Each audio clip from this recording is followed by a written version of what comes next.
Hey kids, do you like professional wrestling? Well, we like professional wrestling too. This is Shake Them Ropes. I am Jeff Hawkins. I am thoroughly enclosed in the internet wrestling bubble.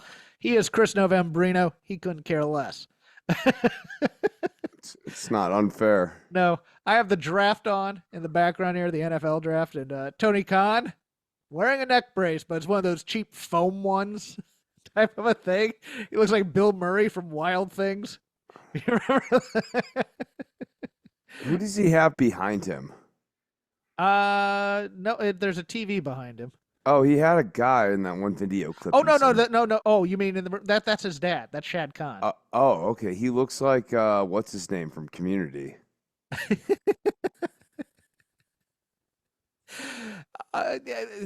Dad showed up on Dynamite. Did you miss that part? I mean, I watched the beatdown. I had it on as I was cleaning my house. It was poignant. I was captivated as I was changing my laundry. We'll talk about it later. Chris is recovering from surgery. Yes.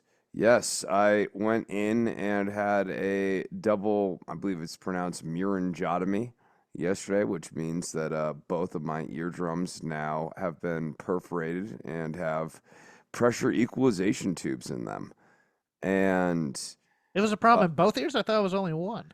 it was only, well, yes, but no, in the sense that one was worse than the other. But in the case of both, my hearing was more good on the left side than the right side, but both were like blocked or both have blockage and pressure equalization Huh? issues. So Huh? yeah, now I'm improved and I am recovering. Yesterday, getting out of surgery, they actually put me under for surgery. So I was in twilight mode coming out of the sedatives for a good 45 minutes when my friend picked me up. And I was apparently a bit of a handful. Like I was in a good mood and everything coming out of surgery, but was not having any sort of long-term thinking at all. So we go to this gas station Wait, and was it a local or were you put under? oh no, I was put under with an IV. Okay. So I came out and I was pretty foggy and we're at the gas station and I apparently buy an iced tea, which I only put together hours later when I'm looking at my kitchen table and I see an Arizona iced tea there, and I'm like, I must have bought that. Some So people black out. There's a woman in their bed that they don't recognize. There might be a bottle of booze. Or Chris wakes up. What's this Arizona iced tea doing next to me? And what did I do this afternoon? yeah, so like I'm like, Oliver, what did I do? And he proceeds to tell me in detail about my antics in the gas station, which involved me getting the iced tea, going up to the gas station counter with my iced tea, and then proceeding to give the gas station clerk, who was an older Hispanic woman in her mid to late 50s, and my extended sedatives induced take on taxes and how they work, which was apparently incoherent garbage. She was just letting me ramble about taxes to her, and then eventually I settle in and buy a pack of American Spirit Blacks and proceed to have some sort of conspiracy that's attached to American Spirit Blacks. I have no idea what it would have been even. And I'm afraid to do that because I might get canceled. So let's just move it, on. so I get escorted out, or not escorted, but like I get escorted out by my friend out to the gas pump, and he's pumping gas, and all of a sudden he sees me, and I'm just standing there trying to light a cigarette, like inches away from a gas pump. Um, so I get shimmied into the car here, and yeah, I was like a real mess coming out of surgery from the sedatives. It was a hoot. I just remember when I had my bladder cancer surgery, waking up after the anesthesia and feeling like it was the best night of sleep I'd ever had. Like I'll never get that back. Like I'm always tired because I work East Coast hours here on the West Coast, and then like for years I worked overnights, and I always feel like I've never had a good night's rest, and I just want that feeling back, Chris. That feeling that it's like this. Wow, that's the best sleep I've ever had. Well, I felt like an I slept surgery. well. Yeah. It was I mean, it was very nice last night going to bed, and it didn't matter which side I slept on, and making sure that I positioned myself so that I didn't like sleep in a way that made like the next morning terrible. So, the only major difference hearing wise, like I can hear you clear as day. The one thing that's different now is my own voice is weird and muffled. Uh, yeah, from as a result of it. But otherwise, I can hear everything great. Well, let's get to the news. Filing in court with the United States District Court for Connecticut by Vince McMahon's attorneys include a motion to compel arbitration. Vince McMahon is requesting the case be handled in private arbitration hearings rather than litigating in court publicly, something which his lawyers argue is mandated by the binding arbitration clause in the non-disclosure agreement Janelle Grant signed in 2021. In fact, because the parties wish to, quote, preserve the confidential and private nature, unquote, of any disputes under the agreement, they specifically provided in the agreement that disputes would be resolved through arbitration. Nothing says love like an arbitration clause. Oh God, no, I know. Like, I mean, honestly, there's nothing better than being with the woman you love and your favorite arbiter. Plaintiff was represented by a lawyer who negotiated the agreement for her before she executed it. When defendant learned that plaintiff, despite her promises, this is the wording in the filing, had violated the agreement by wrongfully disclosing both the existence of the agreement and their relationship, Vince exercised his contractual right to withhold payment otherwise owed under the agreement.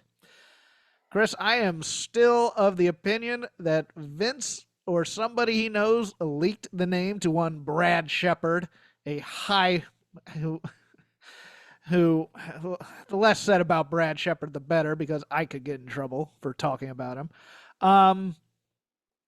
In order to then nullify the NDA so that Vince could stop paying him. And now it's become a thing where it's like, well, this was in the NDA and we don't believe the NDA is valid anymore.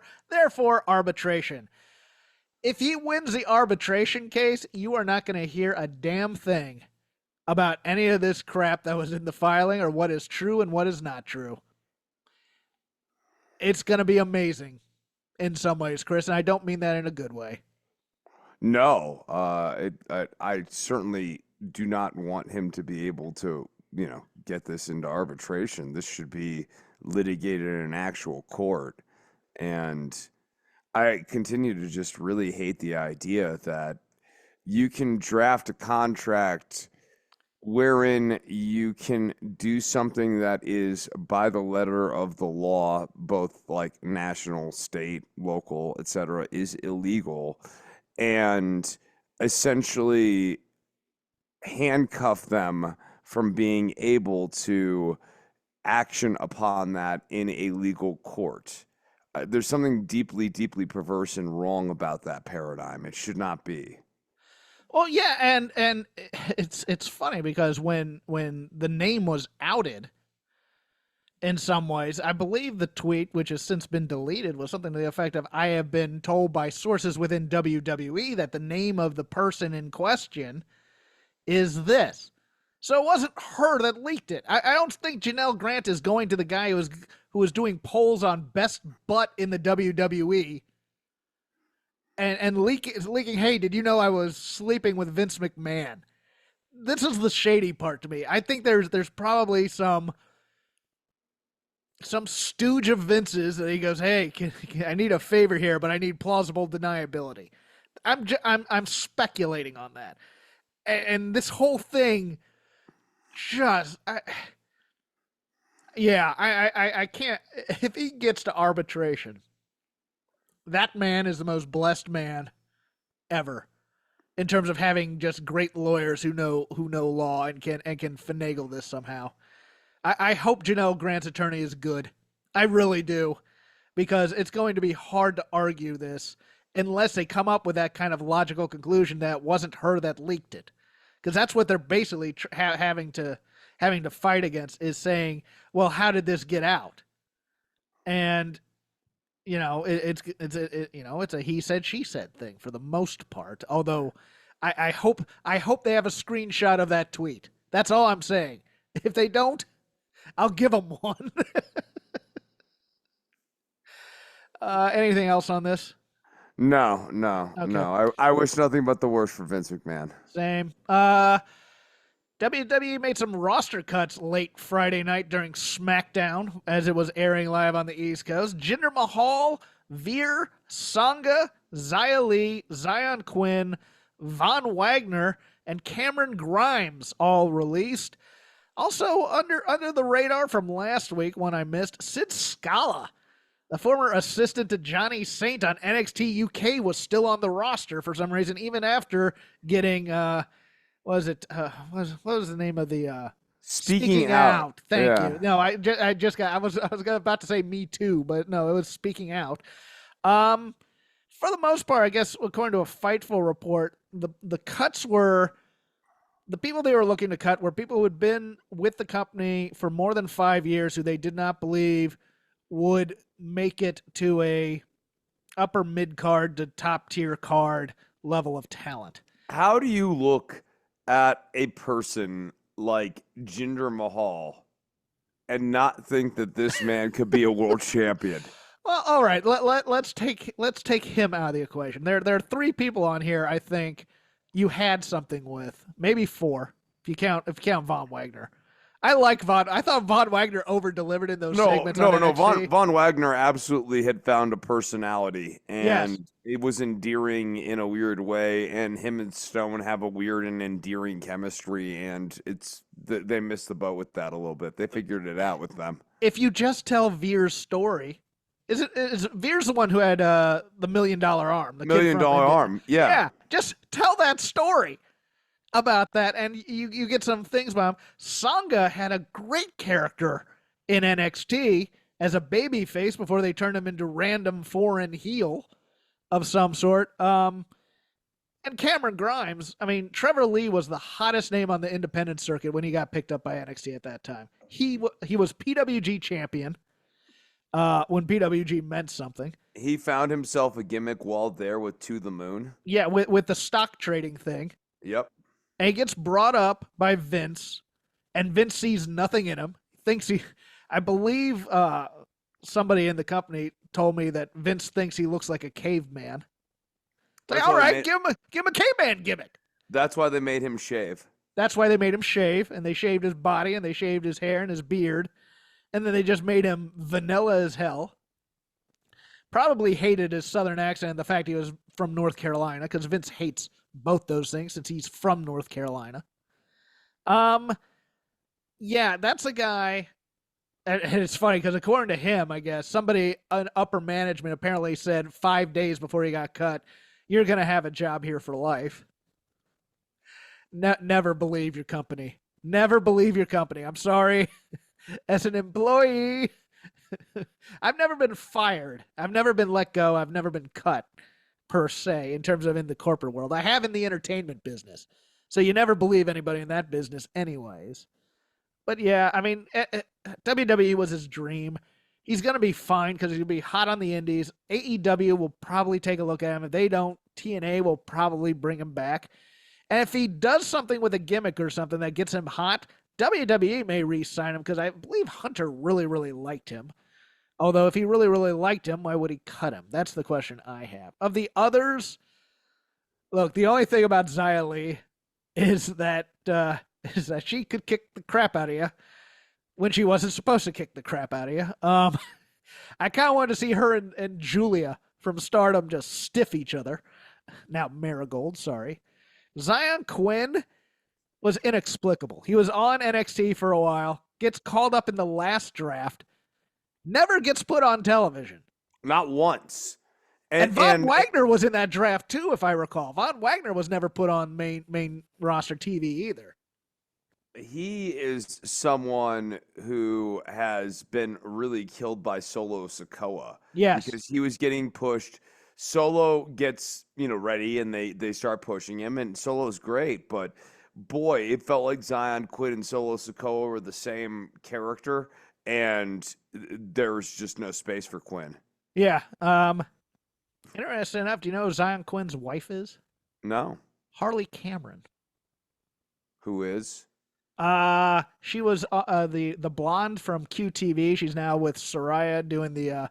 She's mostly on Rampage now, Okay. doing comedy stuff. Yeah, Okay. that's interesting. Well, that might be interesting to you. Some quick hits. Robert Stone, as a result of Von Wagner probably being cut, now producing in NXT.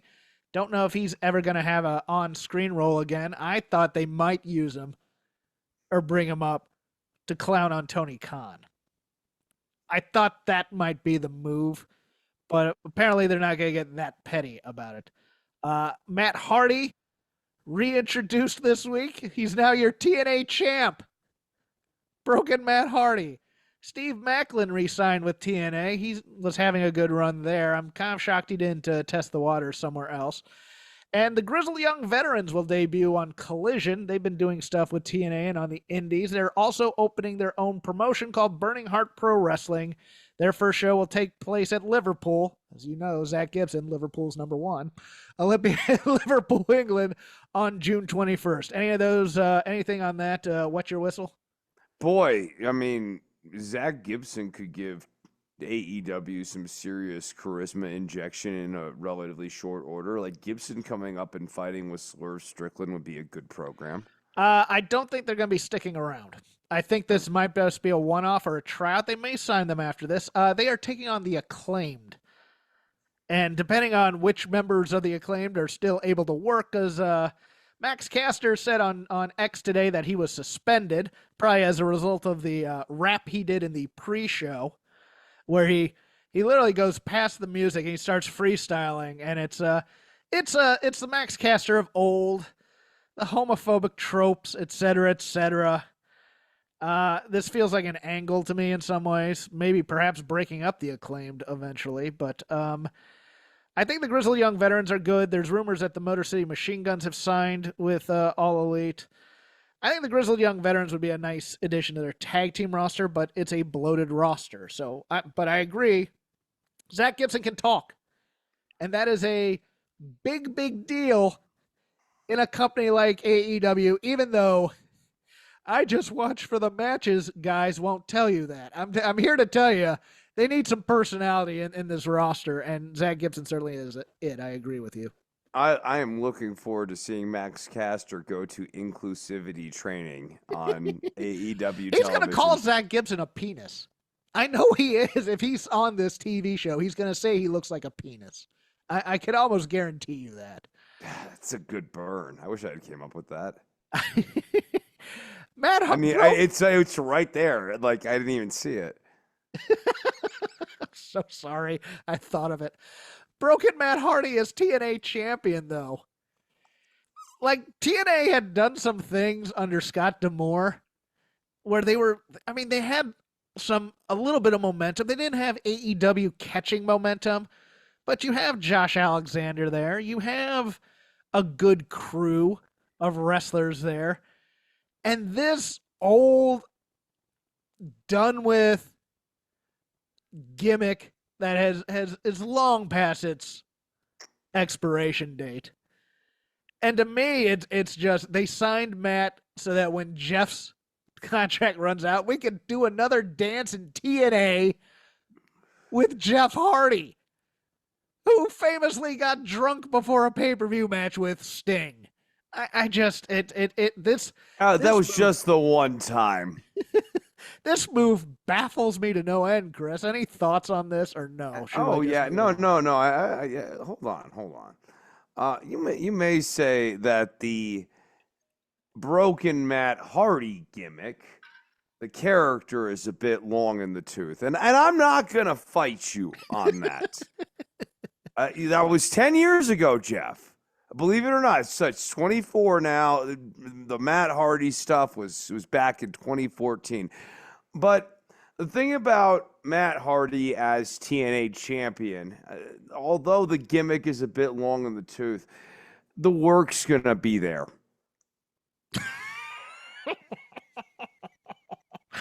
didn't see that one coming. That was very good, Chris. Chris, if you would, in front of you, you have the numbers for NXT. Yeah, Can you read them, please? absolutely. Viewership throughout the first 2 hours of NXT began with the show at 572,000 viewers at the top of the first hour, before eventually climbing to 721,000 viewers at the top of the second hour. That peak was eventually surpassed in the 8-minute overrun period at the end of the show, as the broadcast ended with 744,000 viewers tuning in to see Trick Williams win his first NXT championship. Okay. Wednesday night's Dynasty Fallout edition of AEW Dynamite averaged 683,000 viewers on TBS. That's down 10.4% from last week and marks the lowest audience total the show has done in its regular time slot since January 6, 2021, an episode that took place on the same day as the United States Capitol riot. Now you're saying, but Jeff, they were going up against the NBA and NHL playoffs. Well, as compared to the same week in 2023 when Dynamite also went against the NBA, the show was down 20.9% in overall viewers and down 17.9% in 18 to 49. Chris, this baffles me. It really does. Because that Dynasty pay-per-view, I'm going to be very interested to see the numbers in that, because that was how much did that Dynasty pay-per-view cost again? $50. Okay. It was a great pay-per-view, though. $50 is a lot of money in America. It was a great pay-per-view, though. You sound like General Dreidel in Catch-22 telling me that the bombing patterns are excellent. We didn't hit any of the targets, but the patterns look exquisite. Yeah, I know, and I think my point is this. I love my people who love their AEW, and they just want their great matches. They want their bangers. But look, I get that WWE is hotter than it's been since the Attitude Era. I get that. I still don't think people watch American television wrestling on the weeks to see great matches. I think great matches are good. I think they're good spread out. I don't think they necessarily want a show of 2 hours of great matches. I have said, and there's probably a column in me about this, Chris. So I'm gonna focus test it on you, because to me, the opposite of WWE, if you really want a true alternative to WWE, EWW? No, is heat. And I don't mean WWE heat. I mean heat. I mean hate and anger and people that don't like each other and people that are talking smack to each other. And the problem right now is WWE now has that. It had that in The Rock. It had that in Cody. It has that in Drew McIntyre and CM Punk and Sheamus and even Chad Gable in some ways. It has heat now.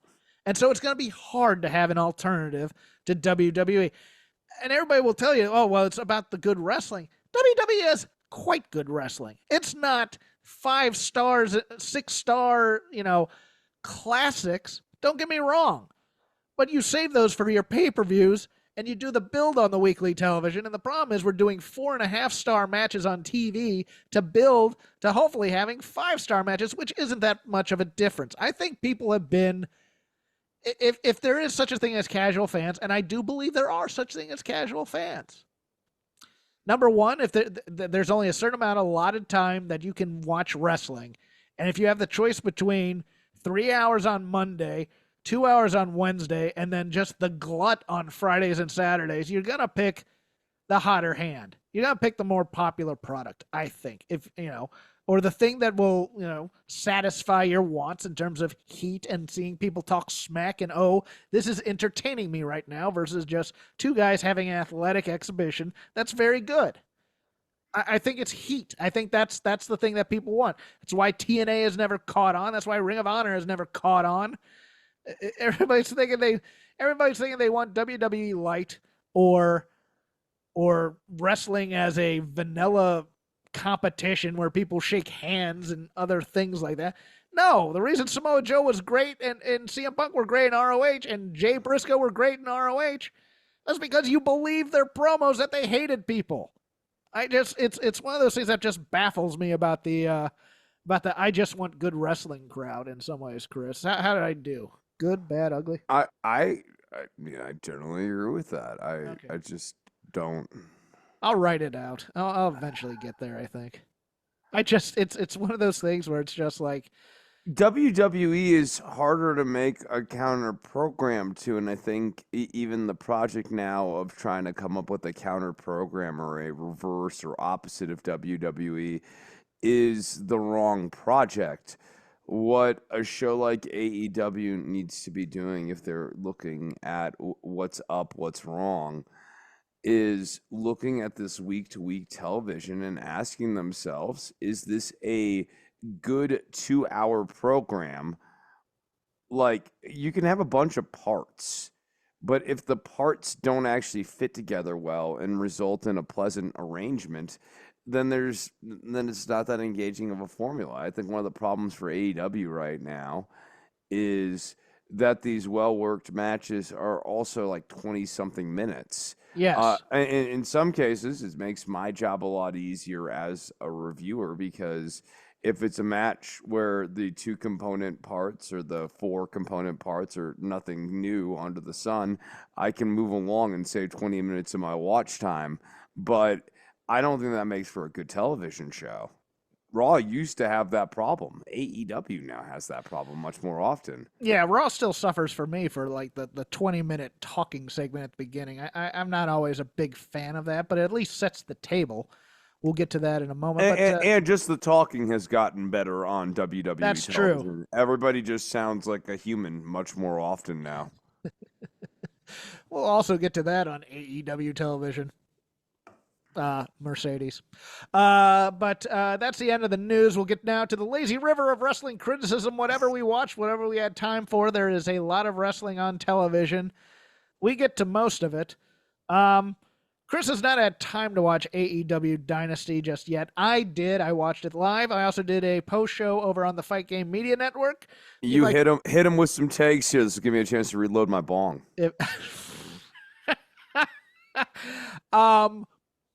Yeah, if you want to hear a thorough deconstruction of it, myself and Kevin Ely and Mel, I want to say Mel Gray, but that's not her last name, I don't think. I'm trying to remember Mel's last name right now. You guys are pretty close, huh? I like Mel. She's nice. Oh, yeah, no, clearly. It's just one of those things where I can't remember her last name right now. Hold on. I'll figure it out in a second here. What did he?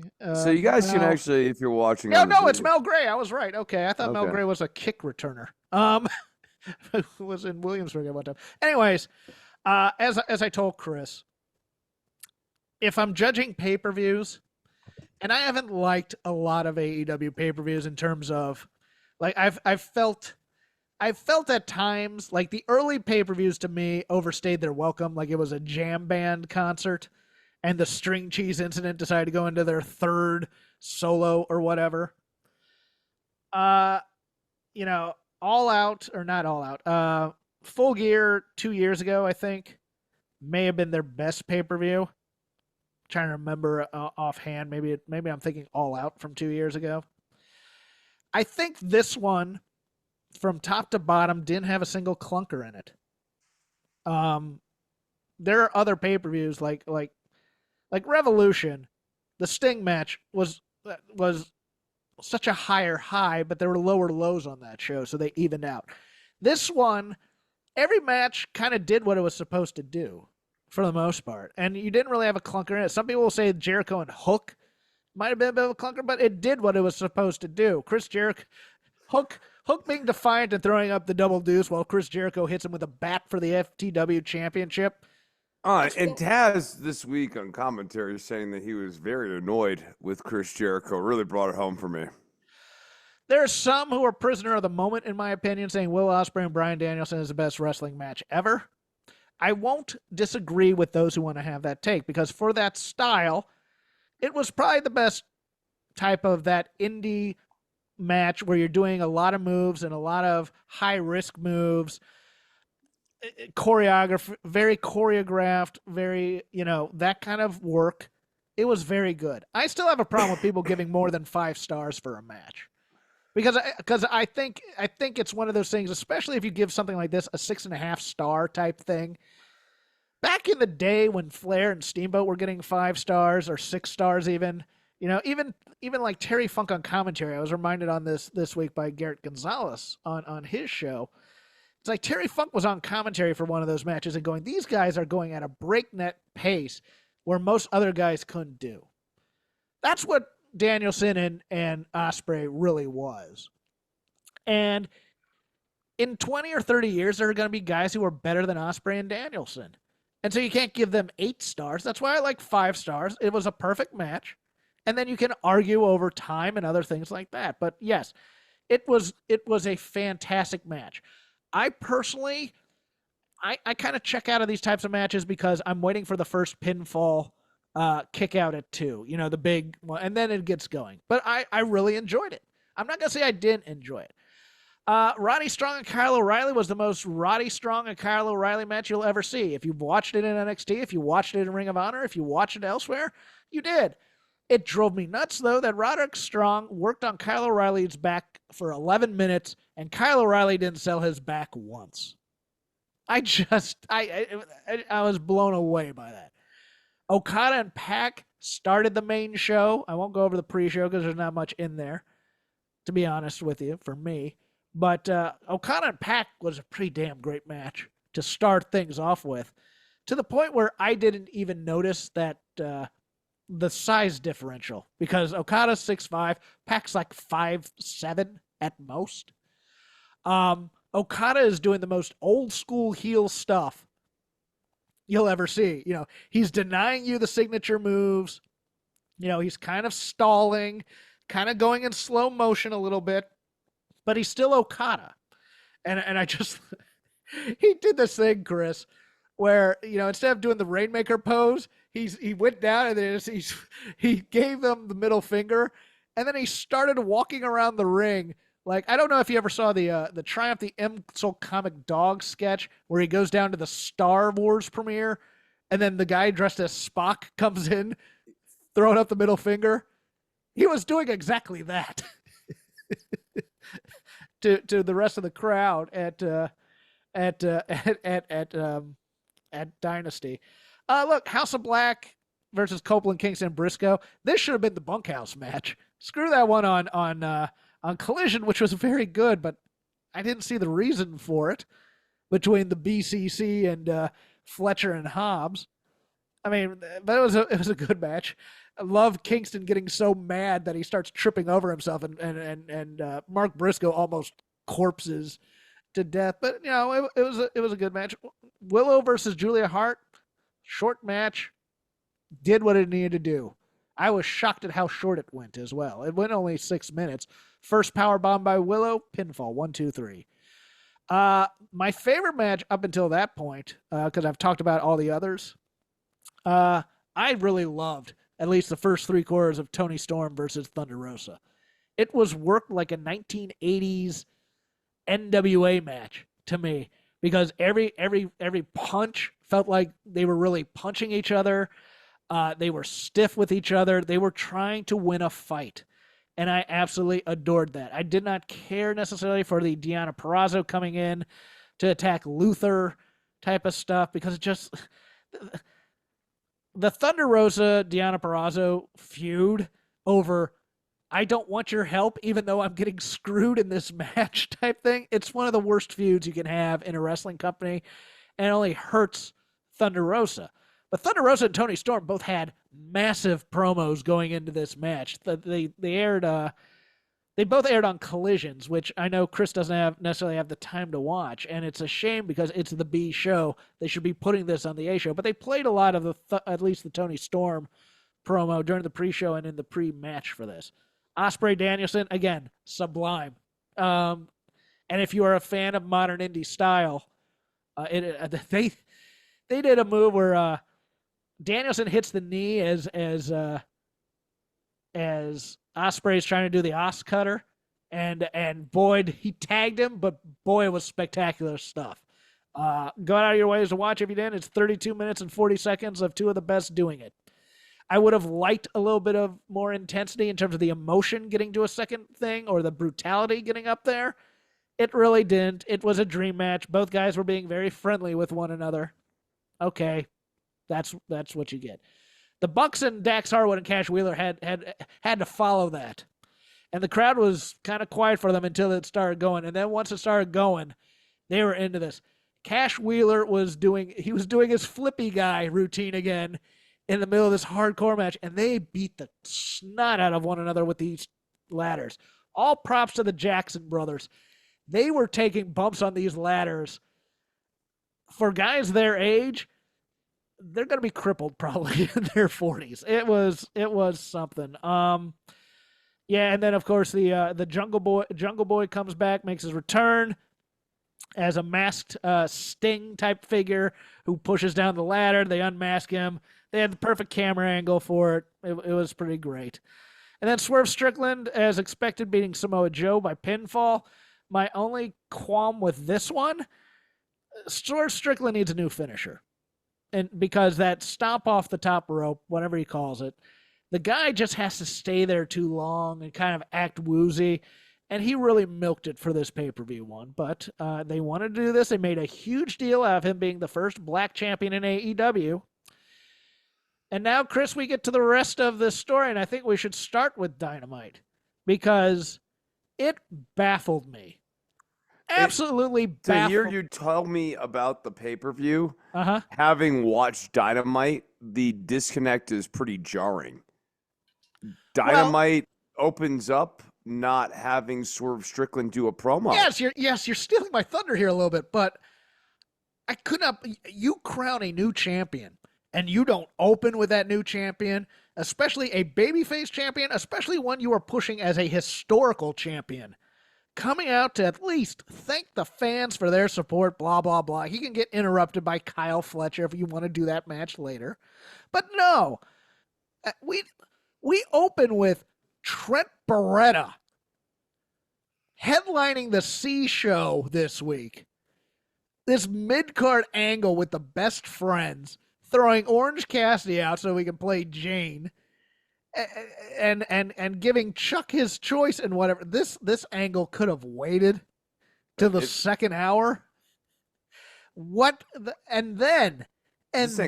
don't let this angle go so quickly. Chuck Taylor's performance throughout this was absolute garbage.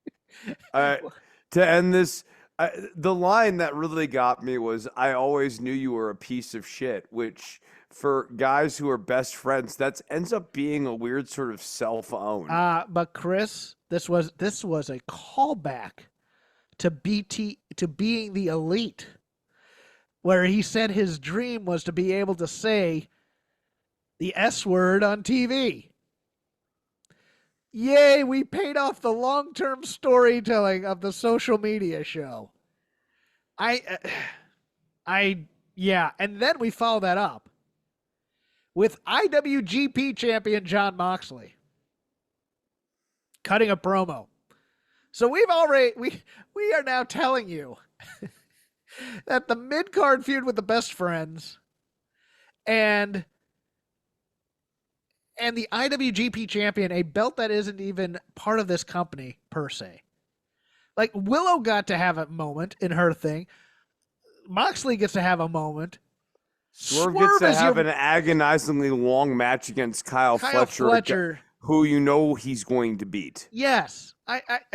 And look, they have cynically now, to me, because they didn't announce this till afterwards, say that, Swerve Strickland will be cutting his first promo as champion on Collision because it comes after the NBA playoffs, and they're hoping for that holdover audience who've watched a 3-hour basketball game and will, of course, want to be watching 3 hours of professional wrestling after that because both Collision and... absolutely care about Swerve Strickland. Yes.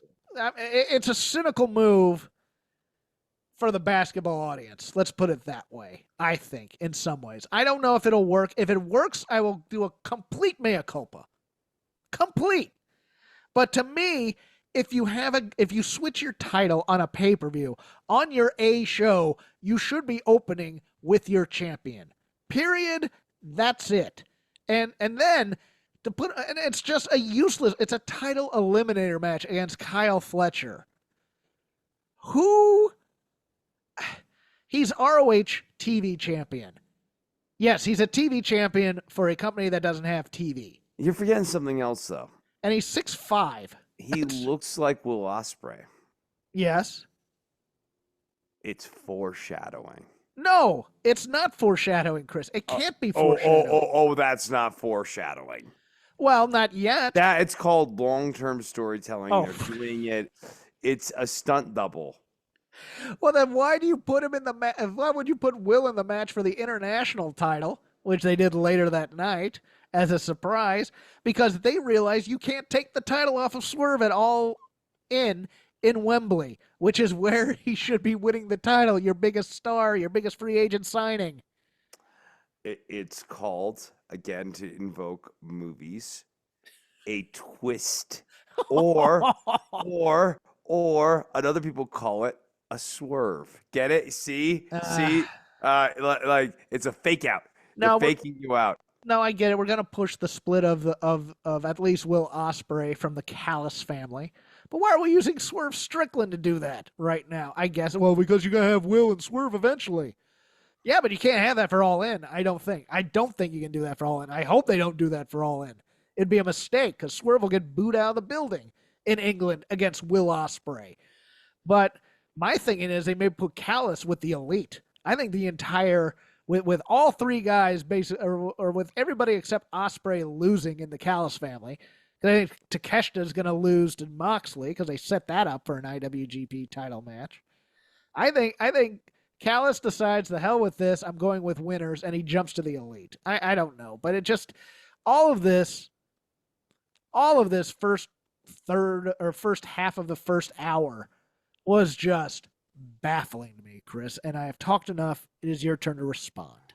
I mean, I'm not going to try to rebut you on the quality or lack thereof of the first hour here. I found it to be pretty baffling. Audio issues marred the show numerous times. Serena Deeb cutting a promo into the camera for, I don't know, about 90 seconds, of which the only thing you could make out was going to be AEW Women's Champion at the end of it because it was being overwhelmed by her own theme song, was a notable highlight in production flaws. It feels sort of like AEW's a bit gotten to about WWE's new camera angles and like some of the new camera stuff they're doing, and they're trying to do some of that stuff themselves, like how they did that opening shot with the Bucks, and even the Serena Deeb thing here, where she's not using a microphone, she's just doing it into the camera, but they don't have they're using the camera microphone instead of a boom mic, and so it's not getting picked. Basically, what she said is the next time I won't touch her championship like you usually see. The next time I touch this championship, it'll be after I win it. And so it's basically, and I'm here for that. I thought Serena Deeb should have come out in her gear instead of dressed up, because her whole thing is she's a professor in a dojo and she's the serious wrestler type thing. So, but yeah, no, the audio issues, I was screwing around with my receiver because I wasn't getting any good sound off of this entire show for some reason, and it was driving me absolutely insane. But you were correct about that. Beyond that, okay, like Mina Shirakawa and Anna Jay, I find myself now confused. Anna Jay's been a babyface at various points in the last couple of months, right? Yes. Yes. Yeah. So like she was like a heel in this match, and then like a heel in the aftermath as well. It's the Mariah May, Mina Shirakawa, Toni Storm stuff is not interesting to follow and also kind of hard to follow. It's not titillating to you at all? No. It's a love triangle story, Chris, while also doing whatever happened to Baby Jane between Mariah and Toni. But see, now her tag team partner / friend from Stardom has come in, and they're drinking champagne and they're making out and whatnot. But meanwhile, Tony is saying, "Come to my bosom, child," and Right, right. doing all that stuff. So Dude, I get it. They're lesbians. yes. A lot of people are gonna like that. All right, let's get to the end of this show. Because You want to talk about the Willow? oh, we can do that too. I mean, Yeah, Willow you know and what? We can go through the entire show bit by bit if you'd like. I mean, Monet. It feels like now we have given up on her as a babyface. Now she's gonna be a heel. We've uh, already I we've don't, already gotten to the first turn. I don't know because it feels that way, but it also feels like, look, I'm only upstaging you because I thought you were the one who beat me up. Because it feels like Stat is definitely the heel in all this. It feels like Statlander is going to be the ultimate. I mean, but whether or not she's aligned with Mercedes, I don't know. I did look. There are a couple things about this I liked actually. I thought the staging of the slap was very very clever, where Stat grabs Mercedes, but she thinks it's Willow, so she just turns around and hauls off without looking at who was grabbing her. I thought that was. I thought Willow was having a good promo night in terms of if you were just listening to it. Here's where my words come back to haunt me, Chris, because I have said for years now that people should do promos into the camera. You know the one time you shouldn't do a promo into the camera? When someone is right there talking to you. And that's what Willow was. She was for some reason turning to look in the camera. I'm like, no, Willow, no, talk over there. That's the other character in your scene. Go talk to her. But I thought the promo was good. I thought Willow might have had one of her best nights on the microphone. If you just judge by the microphone. I agree with that. The Monet stuff. I don't know. I feel like they've already started to lose a little bit of the new car smell on Mercedes Monet. Yes, no, I would agree, and I'm almost confused as who wins this match at Double or Nothing, because logic would tell you, in terms of story, that it's a Willow redemption tour that I'm going to beat you when you're at full strength. The problem is Mercedes Monet is one of your big time, big money free agents, and she should win. I think they're going to mess this up, Chris. I think they're going to have Statlander somehow screw Willow so that Mercedes wins, and so nobody's happy about it. Right. That's kind of where like we're going to build to a Statlander Willow feud. Yeah. But and not then, for the title. And then we'll separate Mercedes, and she'll go on her way, and she'll have, her dream matches against whoever. Probably a couple Joshi girls, probably Rio, or Mina, I guess. Mina, maybe somebody for Forbidden Door if she wants to do CMLL. I know Mercedes wants to wrestle Tessa Blanchard, but I don't know if they'll have Tessa Blanchard be Forbidden Door match for CMLL. That just seems weird, but yeah. Big Bill being under the learning tree is a downgrade from Ricky Starks, correct? Oh my God. Oh yeah. Could not believe that. Jeez. I was waiting for that to be a swerve where Big Bill clocks Jericho and turns face, and I was too. It wasn't.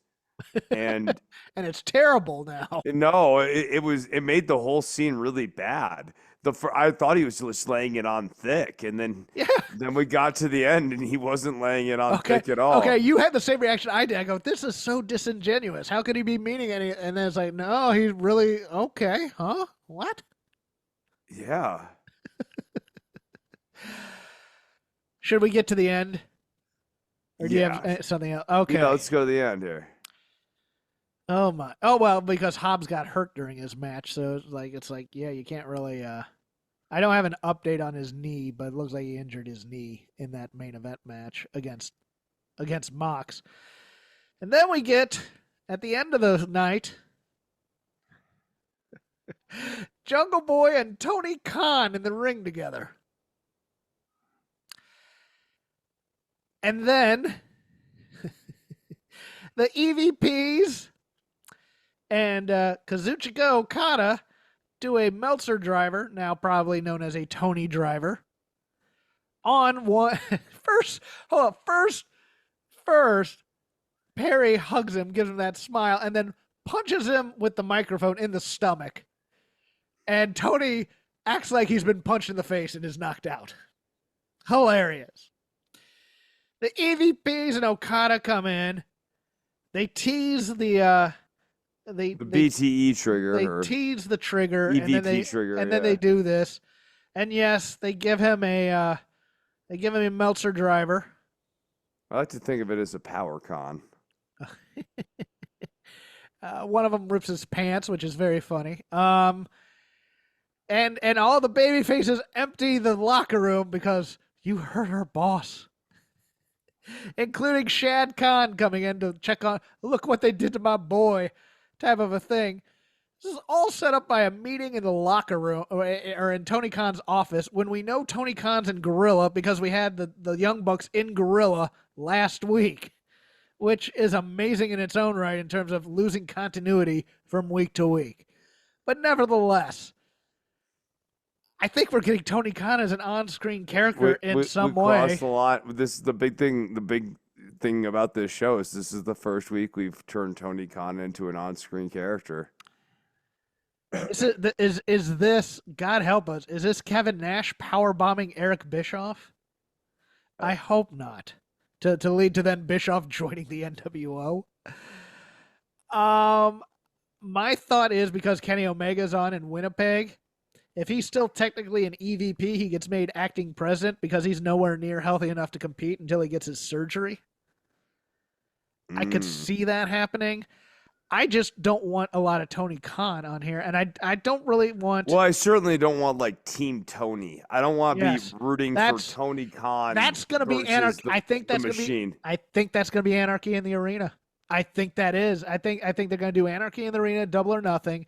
It's going to be the Elite versus probably the BCC and somebody else defending the honor of AEW. And Khan hates getting booed. I don't think he can handle going out there and being this Mondo heel. He's going to have to be the babyface in this story. But I don't think he's going to be a part of the story. I think he's still going to be a character, but this is going to be like I think he's going to come in and he's going to recruit them, Jeff. Okay. His inimitable warm tone which talks about the passion that he has for the company.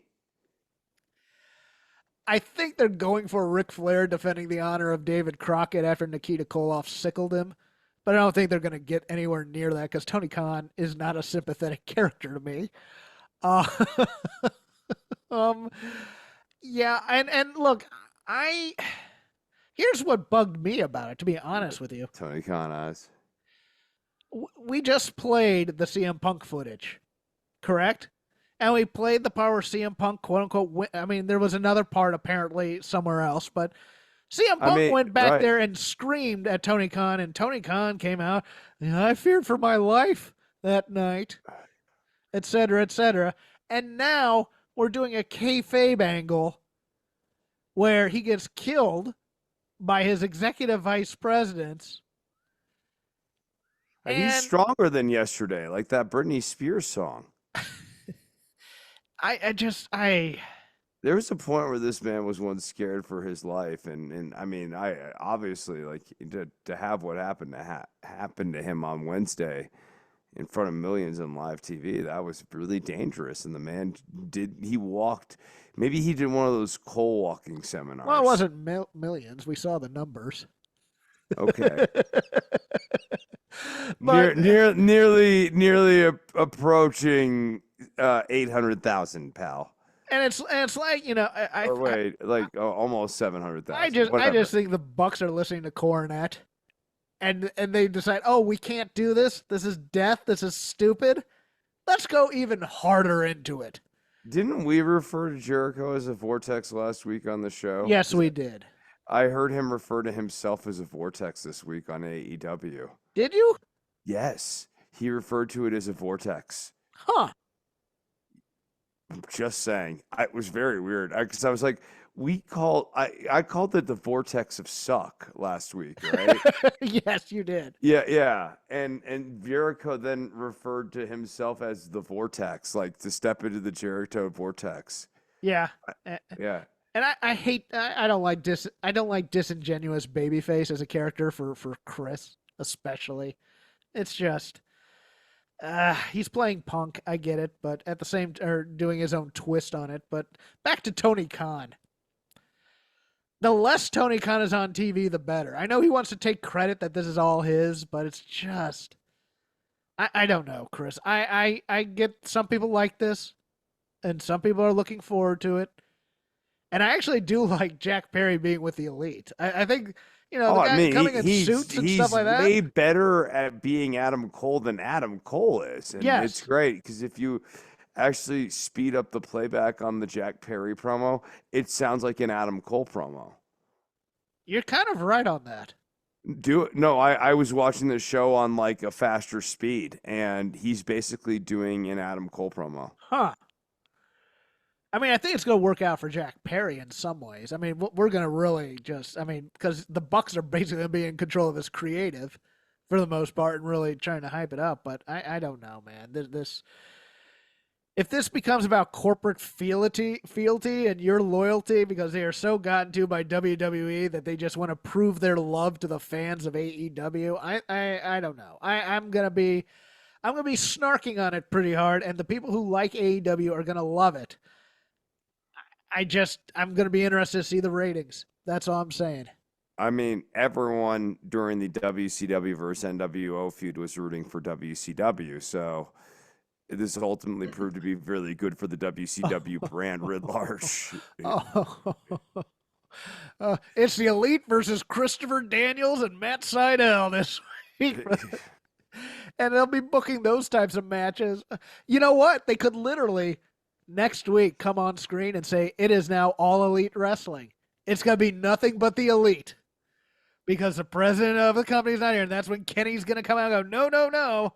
I'm also an executive vice president too, so I have been made acting president. Oh my God, blah, blah, that kind of thing. I have nothing else for AEW. I'd like to move on. No, let's move on. I don't have a lot for WWE. Draft coming up, silly season. So while we wait, because they're doing an interesting thing with the draft. No champions are going to switch shows for a first on this draft. If you can draft stables as your draft pick, so you can pick the bloodline all as one pick, which seems kind of ridiculous to me. Name someone from NXT that's gonna make it to the main roster who is not that obvious.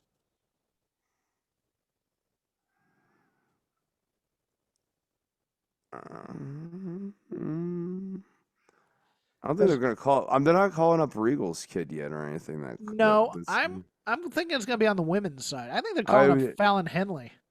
Fallon Henley, interesting pick.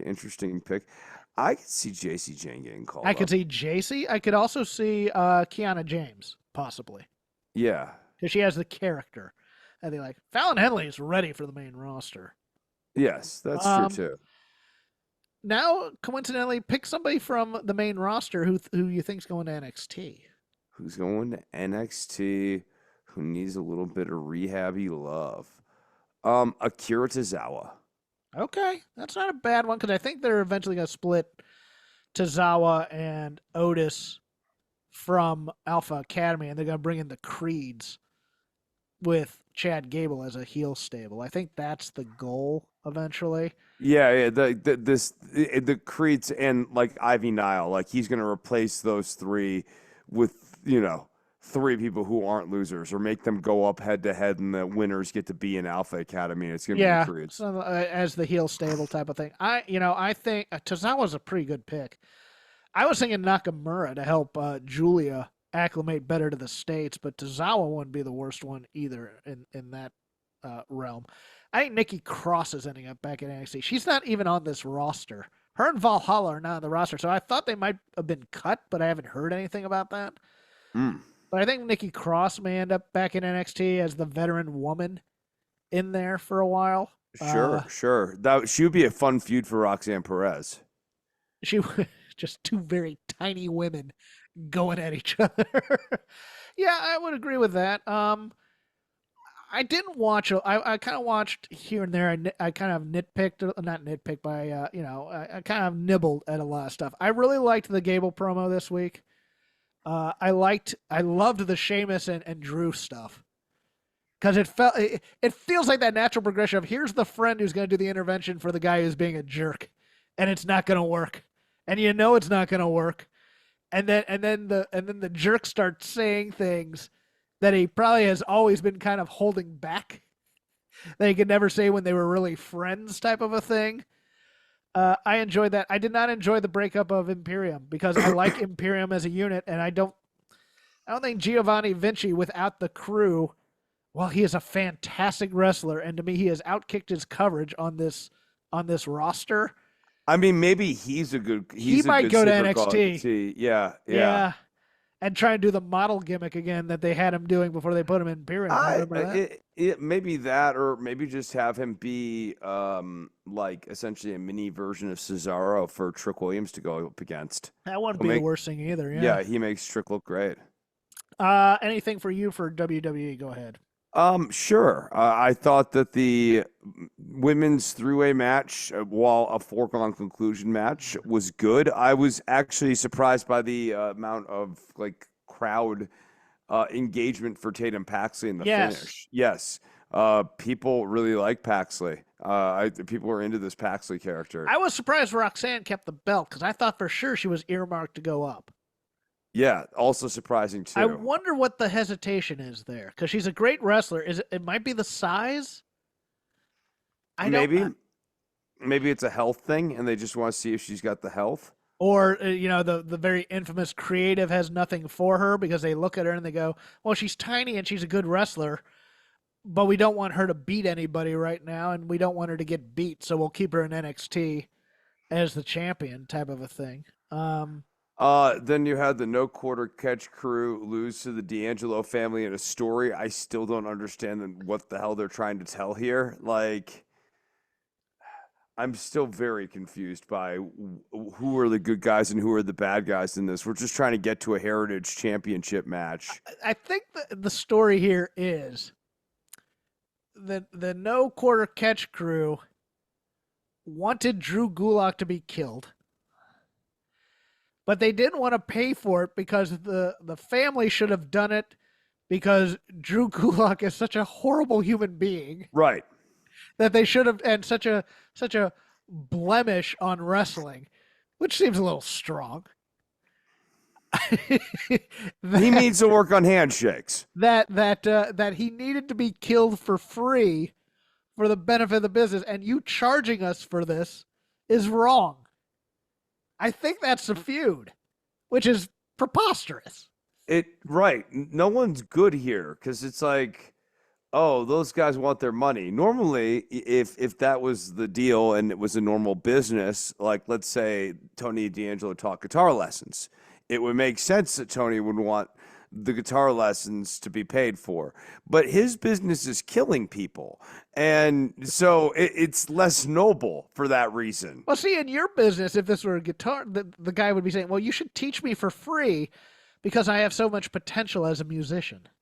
Right. But again, it's still my job is an honorable job, or at least not a dishonorable job in any meaningful way. Whereas what the D'Angelo family does is extortion, right? Like they go around and collect money. Hold on, you're telling me they're not a community organization? Oh, I mean, they're not doing stuff for kids out there. You know, the mafia, cotton candy and carnival game. Look, the little junior mafia program is adorable. I love those kids.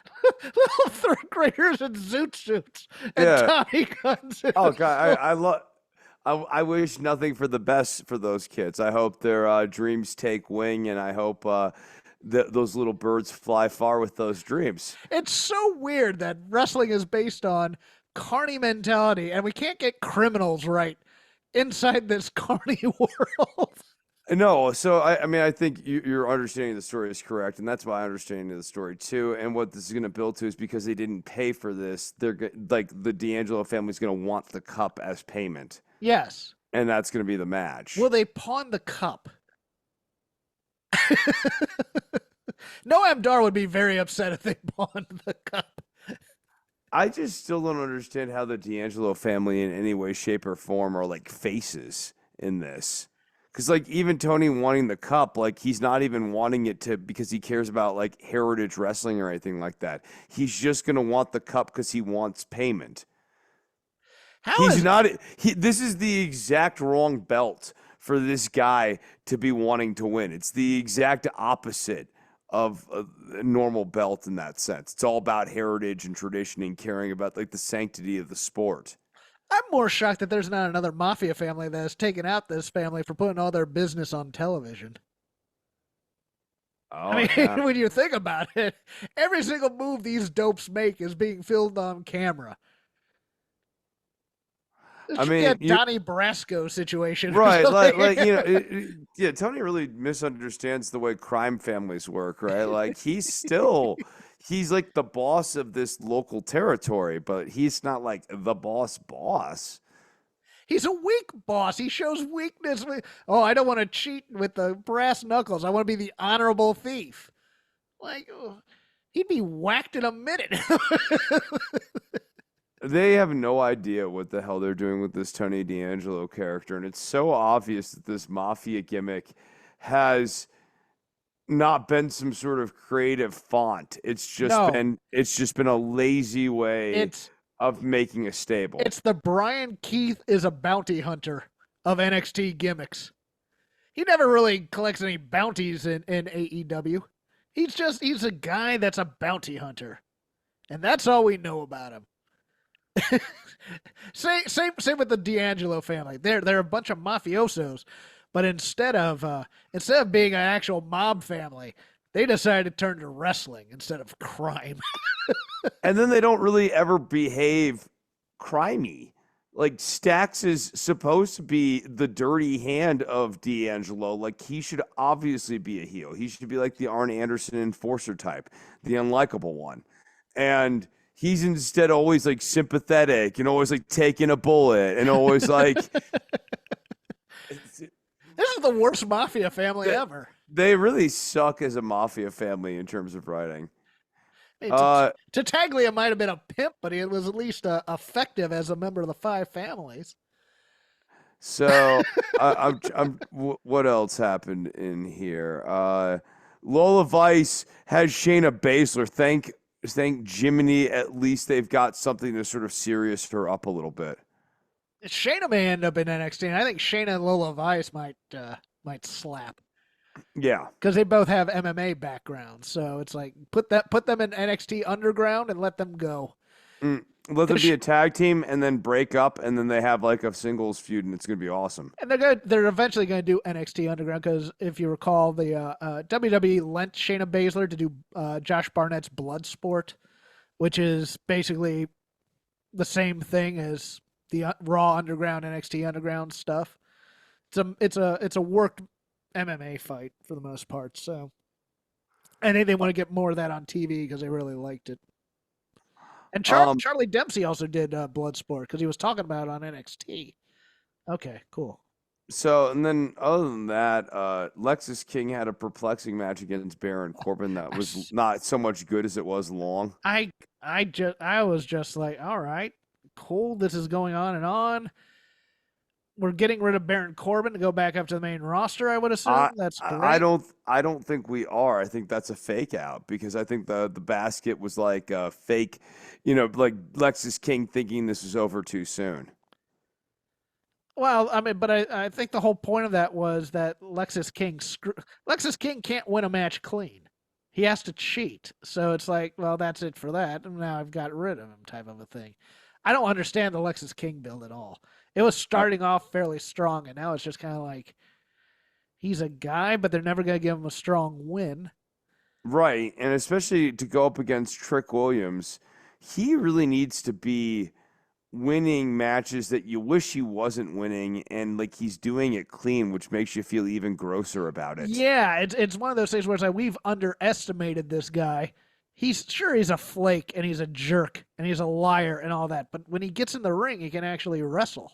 Right. And that's what makes you start having doubts like maybe this creep actually could beat trick. Maybe if you combine the wrestling skill and his cunningness, he could find a way to beat Trick Williams. He might be our champion. We need to get a little bit nervous about this type of thing on commentary.